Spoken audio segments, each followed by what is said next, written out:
아름다운 노년을 만드는 비결. 일찍이 앙드레 지드는 말했다. 늙기는 쉽지만 아름답게 늙기는 어렵다. 그게 누구든 늙게 마련이다. 아무리 평균 수명이 늘어났다 해도 늙지 않는 사람은 없다. 젊은이들은 흡사 늙지 않을 것처럼 살지만 그들도 역시 늙게 된다.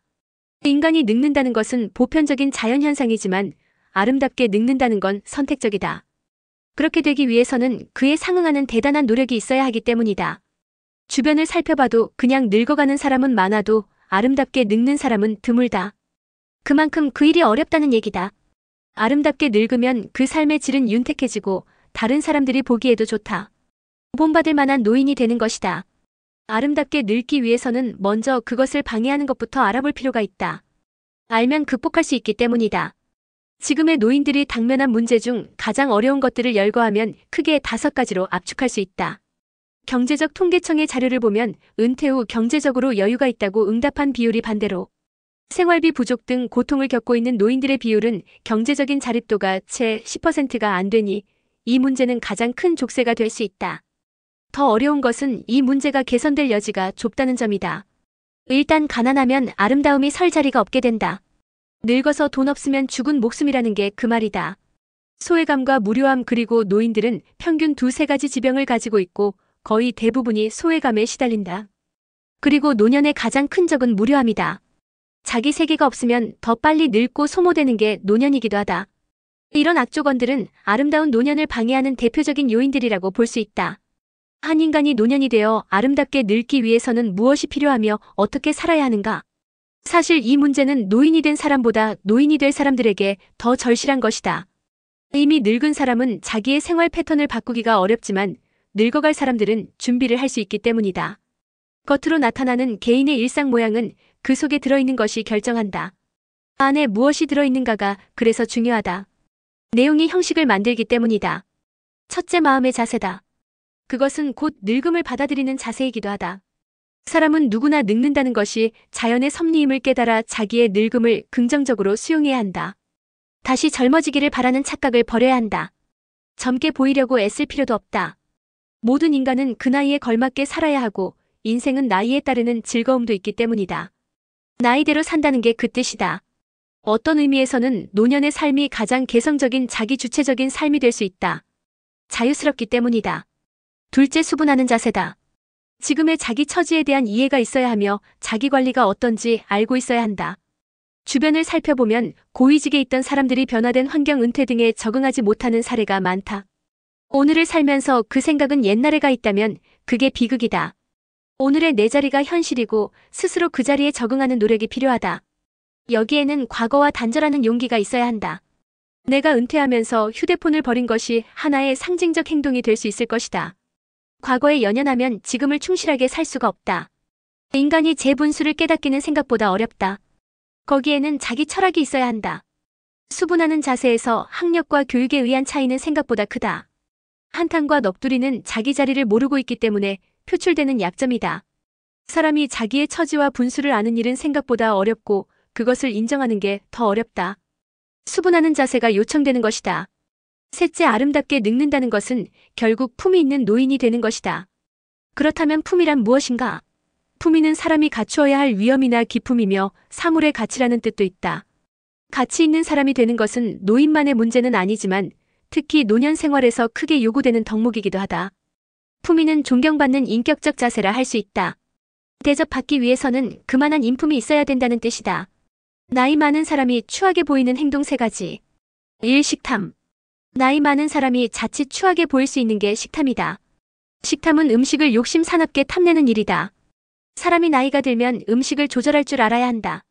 가급적 적게 먹고 자주 먹는 게 좋지. 상당수 노인들은 나이 들수록 음식에 대해 탐욕적이고 특히 결혼식 피로연같이 제 돈 내지 않고 음식을 먹을 수 있는 장소에서 더 그렇다. 노인의 식탐은 가장 보기 흉한 모습이며 품위를 떨어뜨리는 일이다. 그게 어디든 노인이 되면 식탐에서 벗어날 줄 알아야 품위를 지킬 수 있다. 품위는 아름다운 노인의 기본 덕목이기도 하다. 이 약탐. 감기약 처방받고 약을 제조하기 위해 잠시 약국에 앉아 있어 보면 많은 노인이 가져가는 약의 분량에 놀라게 된다. 정말 한 보따리씩 가지고 나간다. 약사의 얘기를 들어보면 수많은 노인이 지나치게 약에 집착하고 있으며 의사에게 떼를 써서라도 엄청난 약을 처방받는다는 것이다. 결국 오래 살겠다는 욕심인데 약을 의지하고 약으로 오래 사는 인생이 무슨 의미가 있겠는가? 아들이 의사지만 아버지에게 약을 잘 처방해주지 않는다. 매우 아프면 타이레놀을 처방한다고 한다. 큰 병이 아닌 한 인간의 육체는 스스로 치유하는 능력이 있기 때문에 기다려보라는 얘기다. 과도한 처방의 반은 독이라고 생각하면 된다. 약을 안 먹을 수는 없겠지만 약에 의지하거나 집착하는 것은 글자 그대로 약탐이다. 약 없이 살 수는 없지만 그것도 최소한으로 줄일 수 있다. 지나친 약탐은 식탐처럼 노인들의 품위를 떨어뜨린다. 약에 의지해 사는 것보다 평소 생활 속에서 운동이나 건전한 생활 습관을 통해 건강을 지키는 것이 가장 바람직스러운 일이다. 3. 말 많은 사람. 가장 피하고 싶은 사람은 어떤 사람일까? 말이 많다는 것은 가볍다는 뜻이고 다른 사람을 배려하는 마음이 없다는 얘기다. 노인이 말이 많으면 기피하는 대상이 되고 추하게 보인다. 그래서 늙으면 입을 다물고 있어야 하며 대신 지갑은 열어야 한다. 그래야 어른 대접을 받을 수 있다.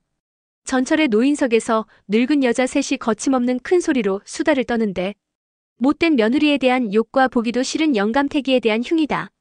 사실 집안일을 밖에서 발설하는 자체가 좋은 일은 아니다. 하물며 그 얘기들을 경쟁적으로 소리 지르듯 한다면 주변에 있는 사람들이 견딜 수 있겠는가?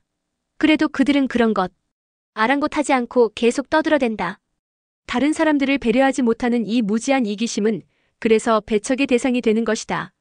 가만히만 있어도 중간은 간다는 말이 있다. 침묵은 그렇게 좋은 것이다. 아름다운 노년은 입을 다물고 있는 노년이다. 혹여 무엇을 물어오면 그럴 때 대답해도 조금도 늦지 않다. 넷째, 노년에 가장 아름답게 보이는 사람은 넘치게 차 있는 것이 자연스럽게 밖으로 드러나는 경우다. 안이 비어있으면 소리가 요란하고 시끄럽다. 그러나 그 안이 꽉 차 있으면 지축을 흔드는 무게가 있다. 그래서 아름다운 노년은 공부하는 노년이 되어야 한다. 우선 월간지, 주간지, 일간지를 부지런히 읽어야 하고 한 달에 신간 한두 권은 정독해야 한다. 나이 들면 정보와 지식이 다르다는 것을 알게 된다. 지금은 정보는 넘쳐나도 지식은 크게 빈약한 정보는 스마트폰만 있으면 된다. 그러나 지식은 논리적이고 체계적인 알을 요구한다. 종이책이 아니면 얻지 못하는 게 지식이다. 노년은 시간이 많고 자유스럽다. 무료의 포로가 될 게 아니라 스스로 공부해서 그 무게를 더해야 옳다. 무서운 치매를 예방하기 위해서도 공부는 필요하다.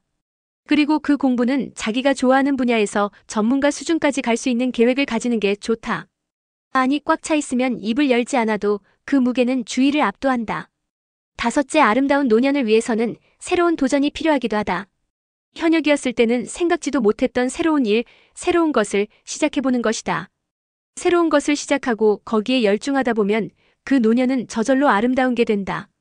우연한 기회에 나이 70에 그림을 시작한 할머니가 연속으로 공모전에 5번 입상하여 스스로도 놀라는 케이스를 본 일이 있다. 그분은 자기의 그림 재주를 모르고 있다가 발견한 것이며 지금은 전혀 딴 사람이 되어 화가의 길을 걷고 있다. 나도 나이 70에 첼로를 시작했다. 관악기는 여러 가지를 연주할 수 있지만 현악기는 처음으로 현악기가 대단히 어렵다는 것을 알게 됐다. 지금 쇼스타코비치의 왈츠를 연습하고 있는데 그렇게 즐거울 수가 없다. 노년에 전혀 생각지도 않았던 새로운 일, 새로운 것을 시작한다는 것은 그 자체가 아름답고 용기 있는 행동이며 품위 있는 노년이 되는 것이다. 노벨 평화상을 2번이나 수상한 마리 퀴리 부인은 이런 말을 했다. 인간은 반드시 한 가지 재능을 가지고 태어난다. 그러니 어떤 비용을 지불하더라도 그것을 찾아야 한다. 아름다운 노년이 되기 위한 필수적인 조건 5가지. 아름다운 노년이 되기 위해서는 필수적인 조건들이 있다. 1. 가장 중요한 것이 나이 드는 것을 수용하는 긍정적인 자세다. 2. 판자집이라도 자기 집에서 살고 있어야 한다. 공간이 자유롭지 못하면 다른 자유도 없다. 3. 경제적으로 독립할 수 있어야 한다. 사실 노년은 큰 돈이 필요한 생활은 아니다. 그렇지만 누구에게 손을 내밀면 안 된다. 4. 건강이 없으면 다른 것을 다 갖추고 있어도 소용이 없다. 부지런히 운동을 해야 한다. 걷기 운동처럼 좋은 것도 없다. 5. 그 크기에 관계없이 서재가 있어야 한다. 가족들과 구획된 자기만의 공간이 반드시 필요하며 사람은 자기 책상이 있어야 향상될 수 있다. 서재만 있다면 그 노후는 어떤 수준이 보장되는 것이다. 평균 수명이 늘어났으니 모두가 오래 살 것이며 아름다운 노년은 더 중요해진다. 우리 모두 힘써 노력해서 추한 늙은이가 되지 말아야 한다.